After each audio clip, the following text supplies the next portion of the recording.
সেনাবাহিনী প্রধান general Wakeruzzaman SBP ও SP SGP PSC আসন্ন ত্রয়োদশ জাতীয় সংসদ নির্বাচন ও গণভোট 2026 উপলক্ষে শরীয়তপুর জেলা পরিদর্শন ও আইনশৃঙ্খলা রক্ষাকারী বাহিনী ও অসামরিক প্রশাসনের কর্মকর্তাদের সাথে মতবিনিময় করছেন।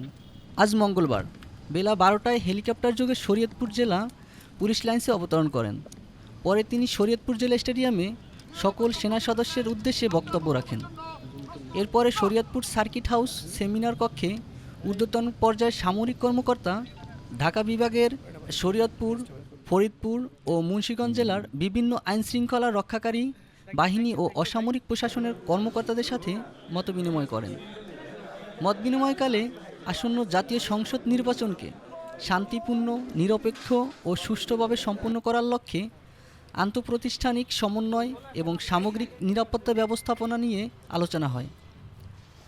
সেনাপ্রধান পেশাদারিত্ব, নিরপেক্ষতা, শৃঙ্খলা, ধৈর্য ও নাগরিক বান্ধব আচরণের মাধ্যমে দায়িত্ব পালনের উপর বিশেষ গুরুত্ব আরোপ করেন।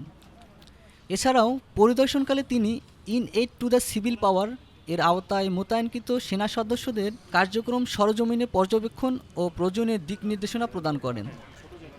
শরীয়তপুর জেলা পরিদর্শনকালে general officer commanding army training and doctrine command, master general of ordnance, general officer commanding 9 পদাতিক ডিভিশন ও এরিয়া কমান্ডার, সাভার এরিয়া এবং সেনা সদর ও সাভার এরিয়া ঊর্ধ্বতন সামরিক কর্মকর্তাবৃন্দের পাশাপাশি অসামরিক প্রশাসন ও আইনশৃঙ্খলা রক্ষাকারী বাহিনীর ঊর্ধ্বতন কর্মকর্তাগণ এবং বিভিন্ন গণমাধ্যমের প্রতিনিধিবৃন্দ উপস্থিত ছিলেন।